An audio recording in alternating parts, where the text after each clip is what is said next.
back to another Plasticon review. Today we're going to cover the Nemisis Starship playset. Here's the Nemisis Starship playset that I have created. That is literally just as flat as it could be right now. Let you guys know I've made this out of construction paper. I also use cereal boxes and printed off some really interesting bits and pieces off the internet to kind of give it more of a full view of what the Nemisis would look like. If you guys aren't really familiar with the Nemisis ship, it's in Transformers. It's a starship that is enormous, but I have decided to create my own because I actually really like paper playsets. I think they're great. They're awesome to be able to have because they're easy to take down and it doesn't take up an entire house. And that's one reason why I prefer these over the huge robot Nemesis and Arc that they came out with recently. I'm more into the smaller, compact kind of things because they're easier to store. Plus, you also scale better with what I've got going on. So, but anyway, to show you guys how to put this together, this is a pretty simple set. It's got a slot just kind of cut through here, and you have to orient this the proper direction. But this will just slide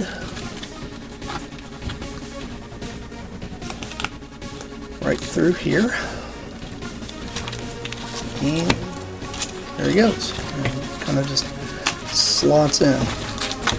It's pretty simple. I've done the best I can do with what I have on hand. And to show you guys the base of it, it has a gigantic Decepticon emblem right here. It's a sticker. It tries to come up. I'm going to have to probably use a different kind of adhesive to get this to stick down because it's been kind of temperamental. I've actually set something on it just to rest on it for quite some time and it still doesn't want to stay down, so I'm probably going to have to do something about that, but that's okay. That's just something I can do in the future. But I was really excited to want to show you guys this set that I've made. I did all the panel lining on here so that way it kind of has some kind of interest to the floor.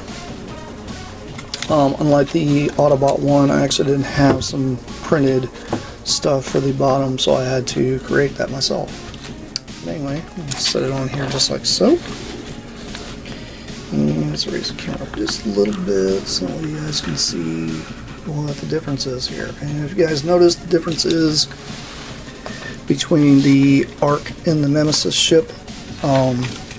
This one's got a little different cut to it. I cut this in sideways versus it being a dome. I wanted to have a little bit of a difference. But if you notice, this is pretty cool. It also has a little bed that I created for Shockwave's laboratory, because this is his laboratory. This is where he would be doing all his crazy experiments. And show you guys how this kind of scales. And put Soundwave right here, G2 Soundwave. And then we can put G2 Megatron here on the actual bed. And it works really well. It could be a surgical bed, it could be an experimental bed, whatever the heck you want it to be.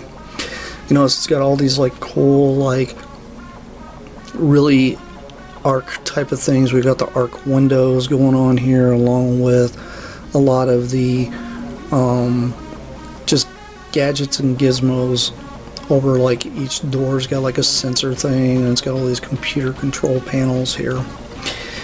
And then turning here, we're going to turn to the command center. And the command center has got the iconic Decepticon computer, along with a couple other iconic computers with it. Not to mention a little bit of readout here of like Devastator and a few of the other robots here on these little panel windows here. And just to kind of show you a little bit of scaling here, this is how it scales with Megatron. And Megatron can easily fit through the doors, so it is cut to actually fit figures to go in and out of each doorway. But this is the command center, or computer room, whichever one you want to call it. And then moving over to the next room, this is the gel cell. If you guys notice, we got a little bit of a kind of a funny thing I decided to put in here. I decided to put Torque 3 in here because Torque 3 is funny. I think it'd be a great addition considering Megatron took this computer over. Why wouldn't he download his personality into his ship? I don't understand why he wouldn't, so yeah, there you go.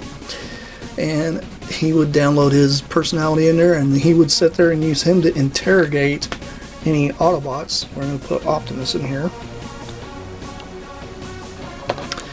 in the interrogation room. If you guys noticed, it's got a little bit of kind of like a gel cell door type of thing here, along with the grid pattern here. This is a opening door, so it does open, so you can open it up all the way, allow a figure to go to pass between the walls, much like the Ark. I decided to do the same thing here because to me an 80s thing was always having like a command center or a repair room and then usually a gel cell of some sort. And then we're going to move over here to the final room, which is more or less the processing room.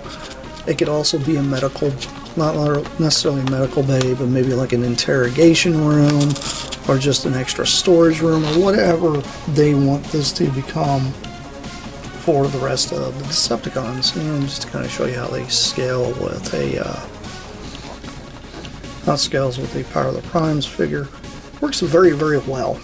I'm actually very excited about this set because it really fits in with the design that I tried to come up with for the Ark, and I wanted to like add a Decepticon adversary style setup, and I wanted it to be different. I didn't want it to look just like the other one. That's why the base is cut a little differently, and I really like the design that I've come up with here with this.